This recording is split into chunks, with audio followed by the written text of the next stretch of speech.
Haleluya. Haleluya.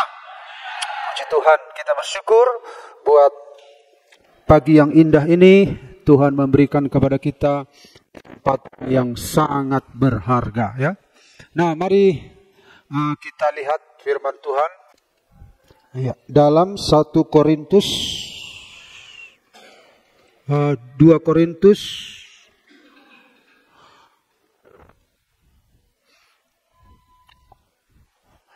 2 Korintus ya. 5 ayat 15. Ada beberapa ayat yang akan kita baca. Kita baca dulu, kaum pria dulu membaca 2 Korintus, kaum wanita membaca Roma, dan kita sama-sama baca nanti kitab Roma bagian yang terakhir. Mari kita baca kaum pria terlebih dahulu. 1, 2, 3. Dan Kristus telah mati untuk semua orang, supaya mereka yang hidup tidak lagi hidup untuk dirinya sendiri, tetapi untuk Dia yang telah mati dan telah dibangkitkan untuk mereka. Kaum wanita 2, 3 ya.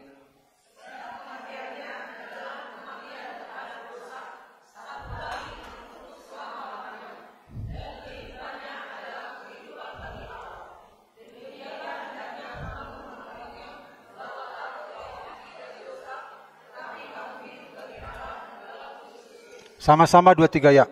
Sebab tidak ada seorang pun di antara kita yang hidup untuk dirinya sendiri, dan tidak ada seorang pun yang mati untuk dirinya sendiri.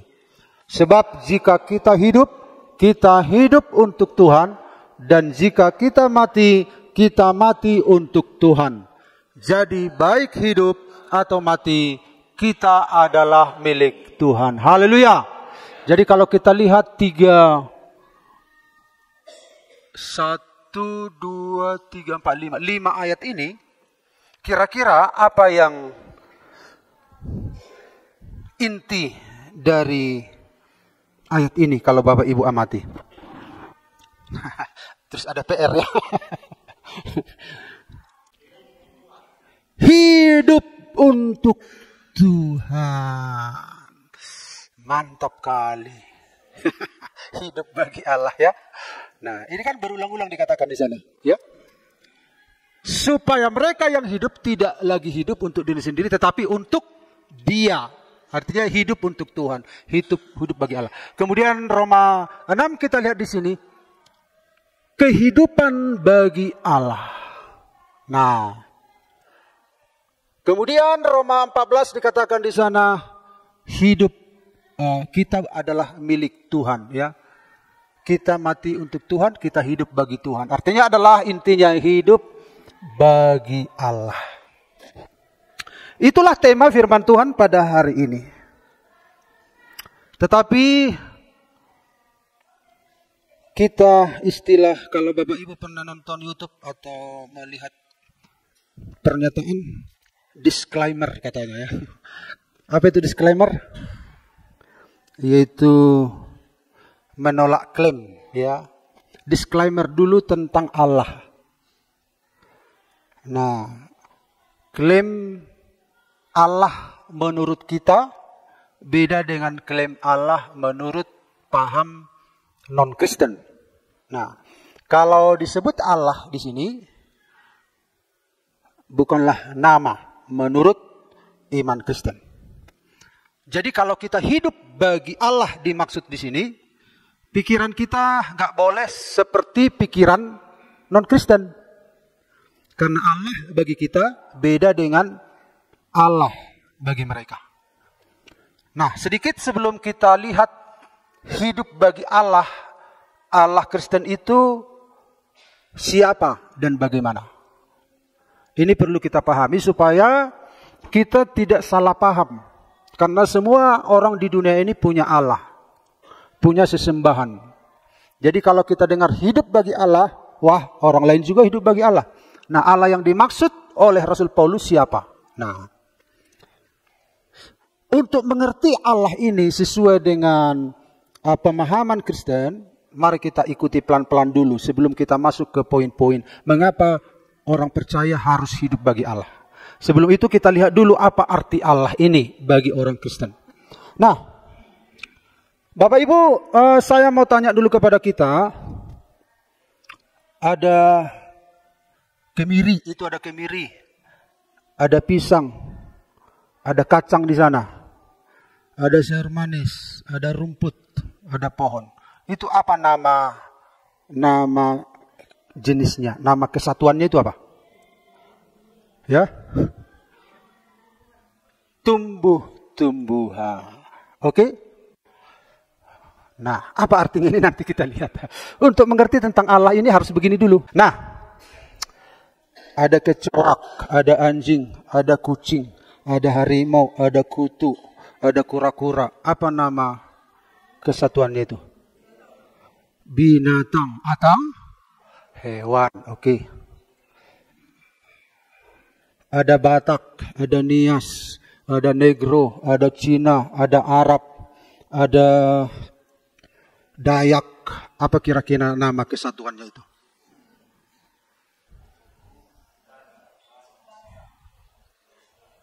Manusia. Manusia. Oke. Oke. Ada Gabriel, ada Lucifer, ada Serafim, ada Kerubim. Malaikat. Malaikat. Oke ya. Nah, ini ada malaikat, manusia, hewan, tumbuhan. Kira-kira apa nama kesatuannya ini? Ciptaan atau makhluk. Oke ya. Nah, kalau saya buat di sini ada Allah. Nama kesatuan semua ini apa?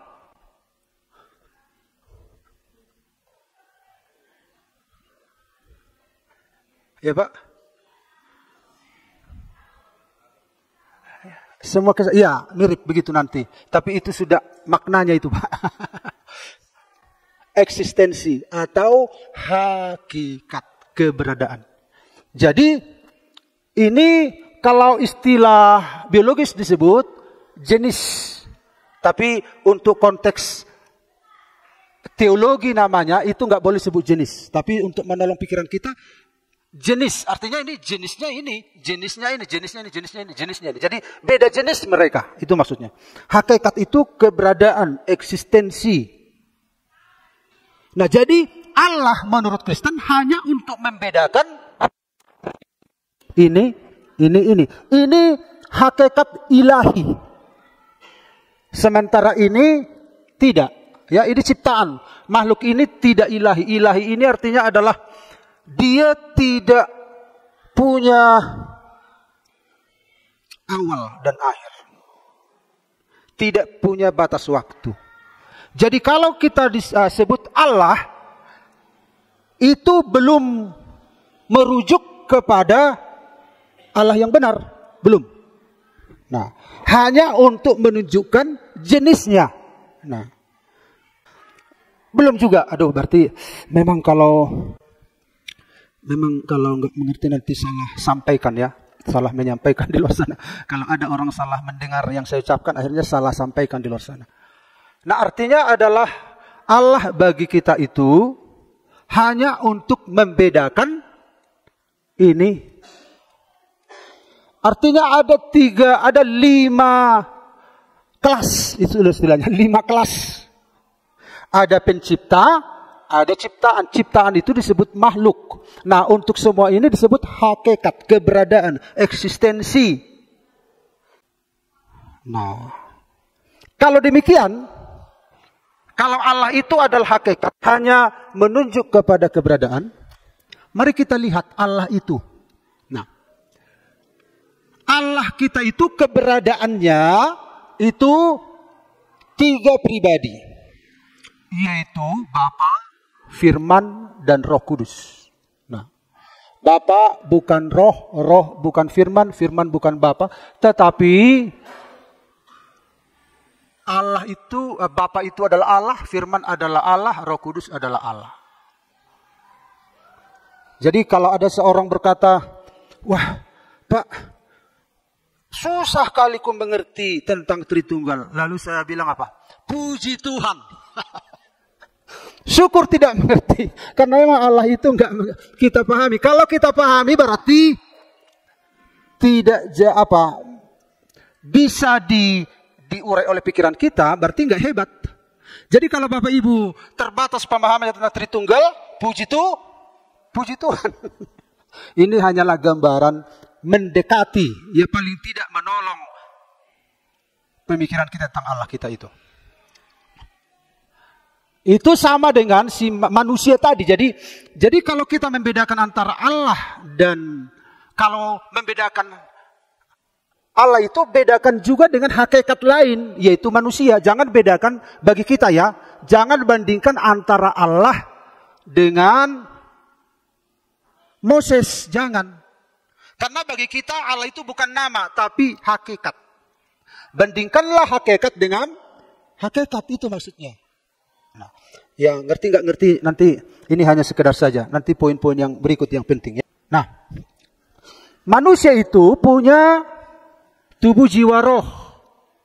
Nah, sama Tritunggal. Tapi bedanya apa? Ini satu pribadi, ini tiga pribadi. Nah, jadi bedakan antara hakikat dengan hakikat. Jangan bedakan antara hakikat dengan nama. Ini bukan nama ya. Nah, sekarang kita lihat nama diri. Nama diri sesembahan kita yang Allah itu, yaitu Yahweh, YHWH. Itu nama sesembahan kita. Allah sesembahan kita itu namanya Yahweh dalam perjanjian lama. Baru ini namanya nama ya. Dan Bapa namanya Yahweh, Firman namanya Yahweh, Roh Kudus juga namanya Yahweh. Jadi Tritunggal itu punya nama Yahweh. Jadi ada orang bilang bahwa nama Yahweh hanya Bapa, enggak. Ya. Jadi Allah kita yang Esa itu namanya Yahweh. Di dalam keesaan itu ada tiga pribadi. Sama dengan jadi nama bandingkan dengan nama Moses. Ya, Moses itu punya nama, tubuhnya namanya si Moses, jiwanya namanya si Moses, rohnya namanya si Moses. Jadi jangan bandingkan Yahweh dengan Allah. Jangan. Bandingkanlah nama dengan nama. Karena Allah bagi kita bukanlah nama, tetapi hakikat sesembahan. Karena dia kelas tertinggi, maka dia disembah. Nah, karena dia pencipta. Nah, sang pencipta itu namanya YHWH, Yahweh. Kemudian kita lihat. Nah, ini nggak bisa kita apa. Nah, sekarang gelar. Nama dirinya Yahweh tadi, karena orang Israel itu tidak berani mengucapkan tetragrammaton ini, 4 huruf suci, maka mereka mengubah namanya, sebutannya menjadi gelar, yaitu Adonai, Tuhan, Lord. Jadi artinya mereka turunkan karena enggak tega menyebut nama yang suci itu. Mulut yang najis tidak bisa menyebut nama yang suci itu. Maka mereka turunkan menjadi gelar, yaitu Adonai. Jadi Adonai, Tuhan adalah gelar. Lord, namanya adalah YHWH. Istilah lain Hasem namanya. Ya, sang nama Adonai. Nah, sementara kalau si Moses gelarnya apa? Nabi. Jadi bandingkan gelar dengan gelar, nama dengan nama, hakikat dengan hakikat. Jadi saudara-saudara, di dalam nama inkarnasi, ini kan di dalam perjanjian lama ini, bagi orang Israel. Nah, dalam PL dan PB, Yahweh yang tidak kelihatan ini, yang memperkenalkan diri kepada Musa, namun Musa tidak melihat pribadinya, dia menjadi firman, logos firman itu jadi manusia. Itulah Yesus Kristus. Jadi Allah yang tidak kelihatan memperlihatkan diri lewat Yesus Kristus. Jadi untuk mengenal Allah yang tidak kelihatan, yang namanya Yahweh,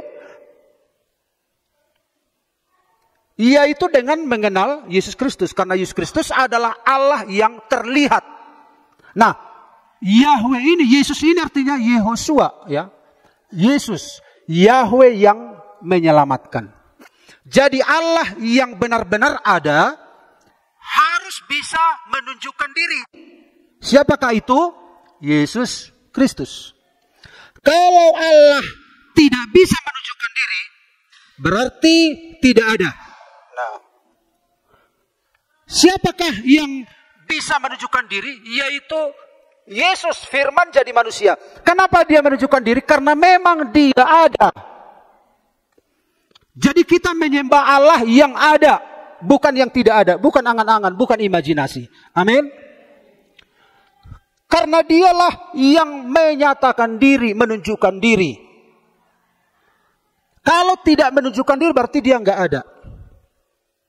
Makanya Yesus berkata, akulah jalan, kebenaran, dan hidup. Tidak ada seorang pun yang sampai kepada Bapa kalau tidak melalui aku. Selama-lamanya ini tidak kelihatan. Thomas berkata, Guru, tunjukkanlah Bapa itu kepada kami. Apa kata Yesus? Tidak tahukah kamu, barang siapa yang melihat aku telah melihat Bapa? Telah melihat kelas yang tertinggi itu, sang pencipta itu, begitu kira-kira. Dari dialah semuanya berasal. Nah, siapakah yang berkata di dalam perjanjian lama, aku adalah aku? Yesus berkata dalam perjanjian baru, aku adalah aku, ego eimi. Jadi ketika orang Yahudi mendengar Yesus berkata, aku ada yang aku ada, selevel dengan pengakuan Allah, Yahweh kepada Musa, aku adalah aku, maka orang Yahudi ingin membunuh Yesus. Karena apa? Berani-berani kau berkata kepada kami bahwa aku adalah aku, engkaulah Yahweh itu. Karena memang Yesus adalah Yahweh yang menyelamatkan. Jadi Yesuslah yang dimaksud oleh Rasul Paulus hidup bagi Allah. Allah yang dimaksud oleh Rasul Paulus adalah Yahweh yang jadi manusia, yaitu Yesus Kristus. Amin.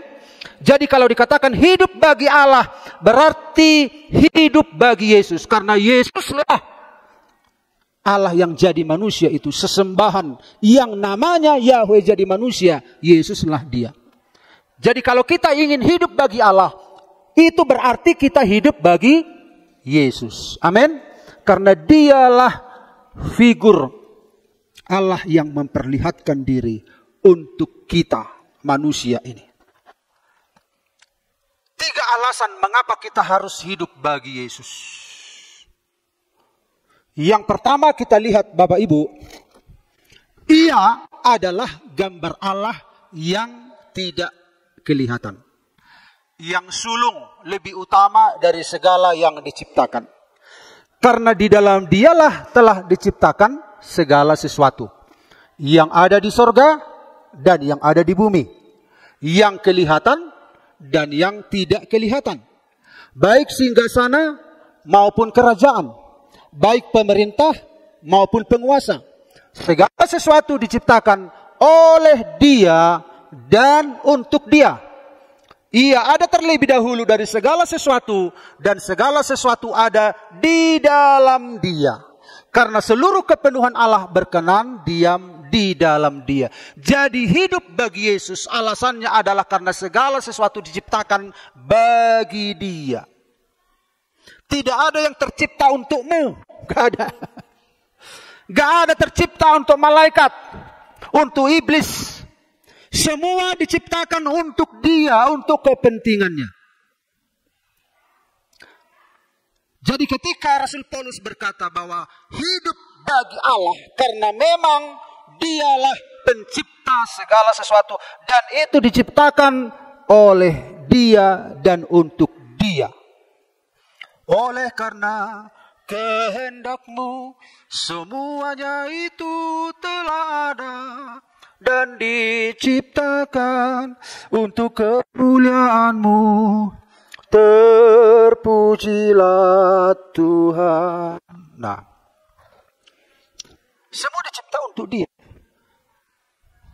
Jadi segala sesuatu yang tidak tertuju untuk dia, berarti dia telah salah, ya, telah melenceng. Ini siapakah yang dimaksud dalam Kolose ini? Yesus Kristus. Karena dia adalah firman yang menjadi manusia itu. Ia adalah gambar Allah. Kalau melihat gambar Allah, manusia hanya mengimajinasikan, membayangkan. Imajinasi, oh ini Allah, ini Tuhan. Oh, semua agama mengimajinasikan. Tetapi kita mengatakan ia adalah gambar Allah yang tidak kelihatan. Untuk melihat Allah, Yesuslah dia. Karena di dalam dialah telah diciptakan segala sesuatu yang ada di sorga dan yang ada di bumi, yang kelihatan dan yang tidak kelihatan. Jadi kita lihat Bapak Ibu, Yesus adalah aku. Kalau kita lihat ukuran waktu ya, saya buat ukuran waktu begini dari sini ke sana, berarti dari kekal sampai kekal begitulah kira-kira. Kalau saya buat garis begini kan, dari sini garis gini, berarti ini kan ada awal, ini akhir. Itu kan kalau garis. Nah, saya coba membuat begini. Artinya Allah itu dari kekal sampai kekal, tak ada ujungnya. Ya. Nah, di dalam Dia itu, yang aku adalah aku, yang dari kekal sampai kekal, ada satu masa Dia menciptakan. Dua hal tadi dikatakan diciptakan. Yang tidak kelihatan dan yang kelihatan. Seringkali kan yang kita tahu yang kelihatan. Pada mulanya Allah menciptakan langit dan bumi. Bumi belum berbentuk dan kosong. Gelap gulita menutupi samudera raya. Roh Allah melayang-layang di atas permukaan air. Jadilah matahari, jadilah bulan, jadilah ini. Hari ke-1, ke-2, ke-3, ke-4. Ini semua. Ini yang kelihatan. Alam semesta. Tetapi Alkitab mengatakan dalam Kolose tadi, ternyata ada yang pernah Dia ciptakan yang tidak kelihatan. Apakah itu? Makhluk-makhluk roh. Tidak diberitahukan kapan waktunya, tetapi kitab Mazmur berkata, dengan nafas mulutnya Ia menciptakan bala tentaranya. Artinya, makhluk-makhluk roh itu diciptakan sebelum penciptaan yang kelihatan ini. Itu semua berlangsung di dalam kekekalan. Di dalam kekekalan ini ada waktu penciptaan yang tidak kelihatan dan yang kelihatan. Dan Alkitab mengatakan berarti saudara-saudara ada masa penciptaan. Ini dimulai di sini, diakhiri di sini. Makanya Yesus disebut Alfa dan Omega. Alfa dan Omega artinya apa? Yang awal, yang akhir. Jadi kalau kita memahami Yesus sebagai Alfa dan Omega, berarti Yesus punya awal kalau begitu. Punya akhir. Tapi Alfa dan Omega adalah gelar Yesus dalam konteks penciptaan. Karena di dalam Dialah tercipta segala sesuatu yang tidak kelihatan maupun yang tidak kelihatan. Sehingga saudara-saudara dalam Wahyu 1:8, aku adalah Alfa dan Omega. Ini perkataan siapa ini? Perkataan Yesus, aku adalah Alfa dan Omega. Firman Tuhan Allah. Jadi Yesus itu adalah apa? Tuhan Allah. Yang ada dan yang sudah ada dan yang akan datang. Yang maha kuasa. Akhirnya dalam kitab Wahyu, Yesus menyatakan siapa Dia sesungguhnya. Dia membukakan siapa Dia sesungguhnya. Makanya tema firman Tuhan di Natal kita ini, firman jadi manusia. Supaya sinkron dengan pertunjukan kaum muda. Ya. Firman jadi manusia. Punya Dialah kita. Punya Dialah segala sesuatu. Nah mungkin ini di dalam pikiran kita, apa urusannya dengan aku? Iya kan, terlalu besar ya.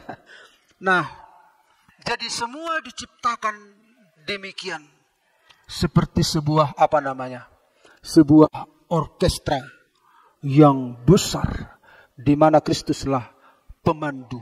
Beraneka ragam ciptaan itu. Seperti orkestra ini. Ada biola, ada piano, ada apa segala macam. Dipandu oleh ini dirijen. Dialah yang membuat semua ciptaan ini seperti harmoni yang indah untuk kemuliaannya,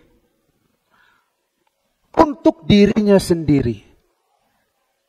Itu awal mengapa Rasul Paulus berkata bahwa semua ciptaan hidup bagi Allah.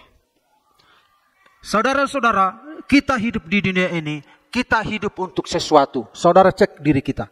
Sebenarnya kita hidup untuk sesuatu. Satu waktu ada orang bertanya, kenapa kau pergi ke ladang?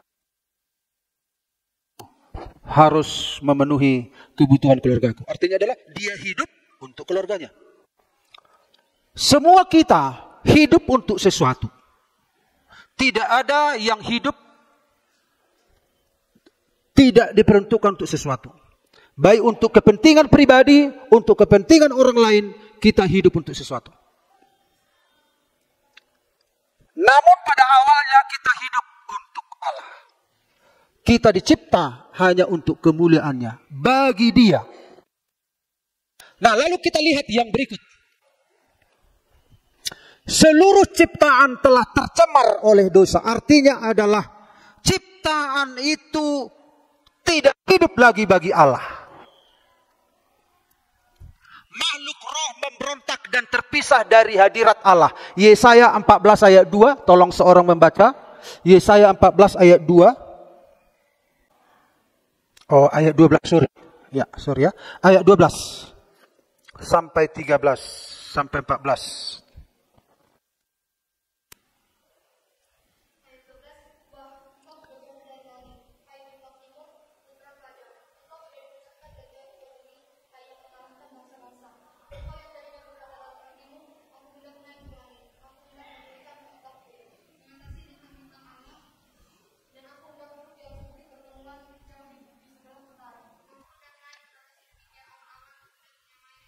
Ya, terima kasih. Kita lihat di sini makhluk roh memberontak dan terpisah dari hadirat Allah. Pemimpin malaikat, yaitu dalam bahasa Inggris disebut Lucifer, itu dicipta oleh Tuhan untuk kemuliaannya. Tetapi apa? Dikatakan, wah engkau sudah jatuh dari langit, hai bintang timur, putra fajar. Engkau telah dipecahkan dan jatuh ke bumi, hai yang mengalahkan bangsa-bangsa. Engkau yang tadinya berkata dalam hatimu, aku hendak naik ke langit. Aku hendak mendirikan tahtaku, mengatasi bintang-bintang Allah. Dan aku hendak duduk di atas bukit pertemuan jauh di sebelah utara. Aku hendak naik mengatasi ketinggian awan-awan. Aku hendak menyamai yang maha tinggi. 5 kali kata hendak. Artinya, tidak tunduk. Dia mau hidup untuk kepentingannya sendiri. Padahal tadi kita lihat dari awal, Allah menciptakan segala sesuatu untuk Dia, bagi Dia, untuk kemuliaannya. Tetapi sang Lucifer ini hidup untuk diri sendiri.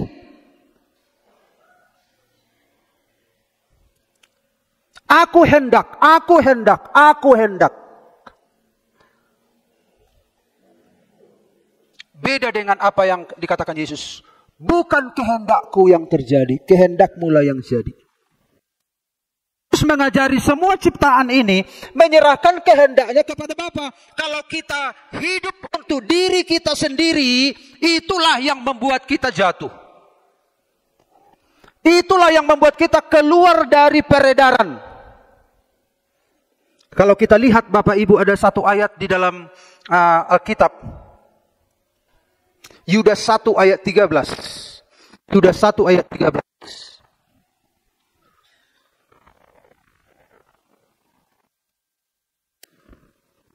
Silakan.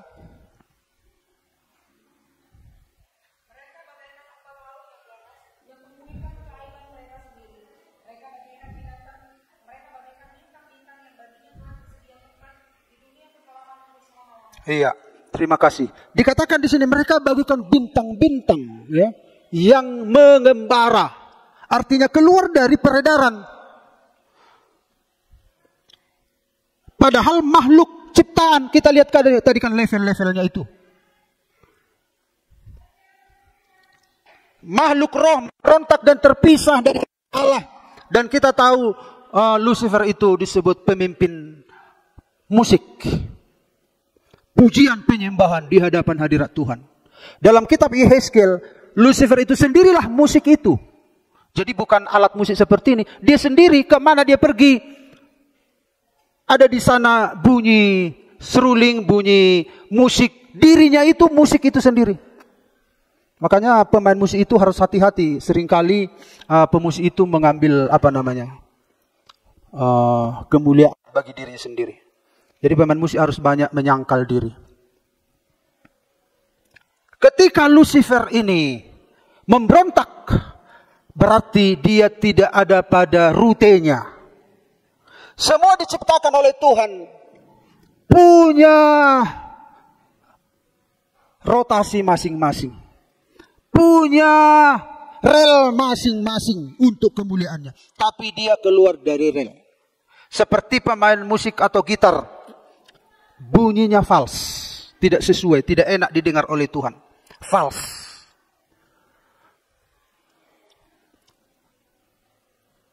Ada yang salah. Kemudian apa yang kita lihat lagi? Tatanan alam semesta rusak, bumi terkutuk, segala makhluk diperbudak kebinasaan. Kita coba baca dulu Roma 8 ayat 20-22. Roma 8 ayat 20 sampai 22.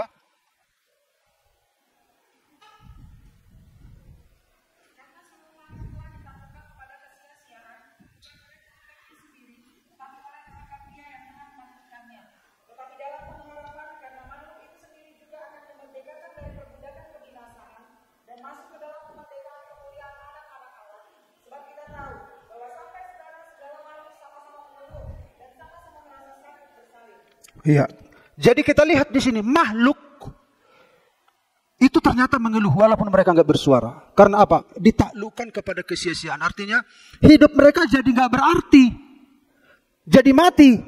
Untuk apa kami hidup kalau ternyata nggak ada artinya? Begitulah. Bapak Ibu perhatikanlah hewan-hewan. Ya kecuali kalau babi ya ada artinya. Kita makan atau anjing atau kambing. Tapi secara umum tidak ada gunanya.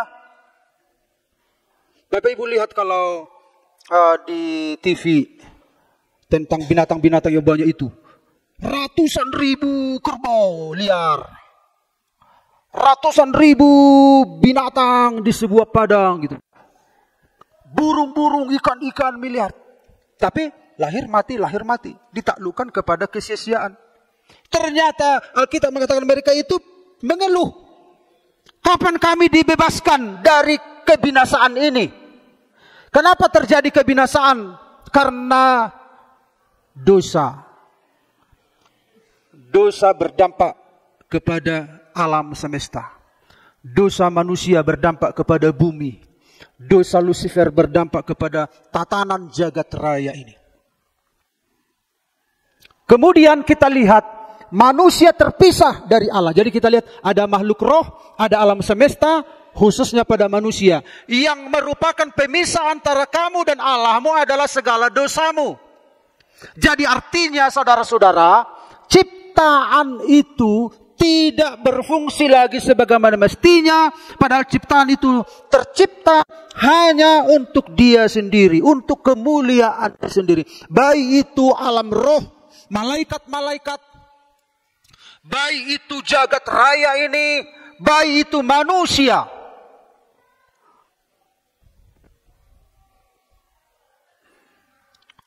Dulu manusia ciptaan itu begitu indah.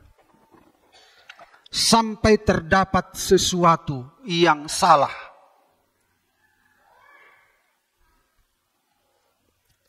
Itu bagi pencipta sangat menyedihkan. Sangat menyedihkan. Begitu juga hidup kita. Kita dicipta Tuhan. Tetapi kita menjalankan kehendak kita sendiri. Jadi ciptaan itu memberontak terhadap kita.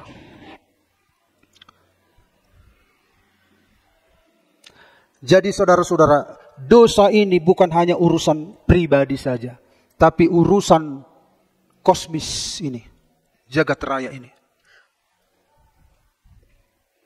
Dan Tuhan bukan memperlakukan segala ciptaannya ini secara kolektif, tapi setiap titik, setiap pribadi.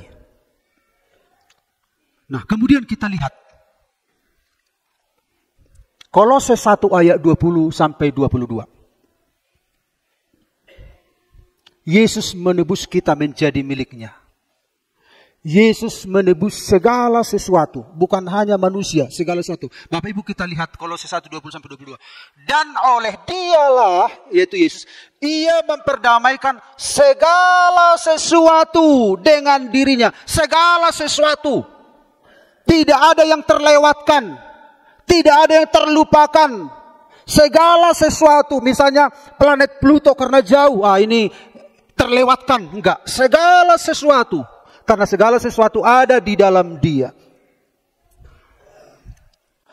Baik yang ada di bumi maupun yang ada di sorga, di langit maksudnya. Sesudah Ia mengadakan pendamaian oleh darah salib Kristus, juga kamu, katanya. Jadi kita lihat di sini, Yesus mendamaikan di dalam tubuh jasmanianya, yaitu baik yang ada di bumi maupun yang ada di sorga. Baik kamu, katanya, yang dahulu hidup jauh dari Allah dan yang memusuhinya dalam hati dan pikiran, seperti yang nyata dari perbuatanmu yang jahat, sekarang diperdamaikannya di dalam tubuh jasmani Kristus oleh kematiannya, untuk menampakkan kamu kudus dan tak bercela dan tak bercacat di hadapannya. Jadi Yesus menebus segala sesuatu ini di dalam tubuh jasmania Kristus. Lalu kita bertanya, apakah Yesus tidak hanya mati untuk manusia? Alkitab ini dengan jelas mengatakan di dalam tubuh jasmani Kristus. Yesus adalah Allah manusia. Dia memperdamaikan alam roh dan memperdamaikan alam materi. Juga kita semuanya. Jadi sasaran Yesus datang jadi manusia untuk memulihkan segala sesuatu, termasuk saudara dan saya. Yang seharusnya kita masuk neraka, yang seharusnya kita binasa, Yesus adalah titik perhatian segala ciptaan. Karena itu kita nggak bisa lepas dari Yesus Kristus. Kalau kita perhatikan, ini Allah. Dia jadi manusia, firman-Nya jadi manusia. Itu Yesus Kristus. Dikatakan dalam Kolose tadi, Dia memperdamaikan sorga, makhluk roh, kuasa rohani. Memperdamaikan manusia yang adalah gambar Allah. Memperdamaikan bumi, alam semesta, dunia materi. Itu saudara-saudara diperdamaikan dalam hal apa? Ditaklukkan maksudnya oleh otoritas Kristus. Sementara manusia itu diperdamaikan melalui iman dan pertobatan. Sementara bumi dipulihkan dalam kemuliaan. Ada langit baru, bumi baru. Dan harmoni kosmis dipulihkan. Segala sesuatu didamaikan dengan Dia. Siapa yang mendamaikan? Yesus Kristus. Ada 3 bagian besar dikatakan. Dia mendamaikan di dalam dirinya, di dalam tubuh jasmania Kristus. Baik yang di sorga, baik yang ada di bumi, maupun kamu manusia. Supaya apa? Segala sesuatu jadi harmonis. Segala sesuatu menjalankan fungsinya. Pada akhirnya apa yang dikatakan? Semuanya dikembalikan kepada Allah. Alkitab mengatakan dalam 1 Korintus 15:28. Tetapi kalau segala sesuatu telah ditaklukkan di bawah kaki Kristus, maka Ia sendiri sebagai anak akan menaklukkan dirinya di bawah Dia yang telah menaklukkan segala sesuatu di bawahnya, supaya Allah menjadi semua di dalam semua. Amin. Jadi misi Yesus Kristus jadi manusia, menaklukkan segala sesuatu yang keluar dari tatanannya, yang rusak ini, yang awalnya dicipta untuk kemuliaan Allah. Tapi Yesus datang untuk mengubah semuanya ini, menaklukkan semuanya ini, dan dikembalikan kepada Bapa. Karena dari mulanya, dari sanalah segala sesuatu berasal. Itulah misi Yesus Kristus, dan Yesus Kristus adalah titik tumpu dari semua perjalanan sejarah yang ada di jagat raya ini. Dan terutama kita, Yesuslah jalan satu-satunya. Yesuslah harapan kita. Yesus telah mati bagi kita. Jadi saudara-saudara, bukan hanya kita. Ternyata misi Yesus itu untuk jagat raya ini. Dan kalau Yesus memperhatikan saudara dan saya, itu berarti saudara berharga di mata Tuhan. Amin. Jangan saudara berpikir masih banyak ciptaan yang lain. Berapa miliar, berapa ciptaan. Tapi kenapa saudara diberi oleh Tuhan, diselamatkan oleh Tuhan? Karena kasih karunia-Nya. Jangan menyombongkan diri. Jangan membanggakan diri. Kita ini bagaikan setitik debu di jagat raya ini. Kalau mata Tuhan tertuju pada saudara, bukan karena kebaikanmu, bukan karena rupamu, tetapi karena anugerah-Nya. Pintu rahmat-Nya terbuka bagimu. Karena anugerah-Nya terbuka, Tuhan Yesus berkata, berjuanglah untuk masuk melalui pintu itu. Artinya selagi dibuka, manfaatkan kesempatan. Jangan sia-siakan hidupmu. Karena hidupmu untuk kemuliaan Allah saja. Amin. Ketika hidupmu bukan untuk memuliakan Allah, disitulah saudara akan kehilangan keselamatan. Jadi secara kolektif, segala ciptaan akan kepada Yesus, dan Yesus sendiri menaklukkan. Artinya misinya selesai. Hendaklah saudara dan saya ada di dalam misi ini, ada dalam rencana yang agung ini. Itu adalah anugerah yang luar biasa. Hiduplah bagi Allah. Jangan sia-siakan keselamatan yang besar ini. Kisah Para Rasul pasal 4 ayat 12. Di bawah kolong langit ini tidak ada nama yang diberikan kepada manusia yang olehnya kita diselamatkan selain di dalam nama Yesus. Yesus adalah Yahweh yang menyelamatkan. Dia adalah gambar Allah yang tidak kelihatan. Dan Dia akan datang kembali. Dia akan menjemput kita. Dia akan membawa kita ke tempat yang kekal. Dan kita tidak akan berdosa lagi. Kita tidak akan berduka cita lagi. Di dalam dunia kamu menderita, kata Yesus. Tetapi kuatkanlah hatimu. Aku telah mengalahkan dunia. Amin. Yesus telah menaklukkan dunia. Menaklukkan kuasa-kuasa kegelapan. Bukankah satu anugerah saudara dan saya menjadi salah satu bagian dari rencana agung ini? Karena itu kerahkanlah sebanyak mungkin orang untuk datang pada Tuhan. Anak-anakmu, pasangan hidupmu, familimu, bawa semua pada Tuhan. Karena keselamatan ini sekali untuk selamanya. Tidak ada korban yang kedua kali. Dia menyelamatkan kita sekali untuk selamanya, untuk seluruh umat. Dan setelah itu, Dia akan datang kembali, bukan mati, tetapi untuk mengangkat orang-orang yang percaya kepadanya. Tuhan melihat kita dengan porsi penuh.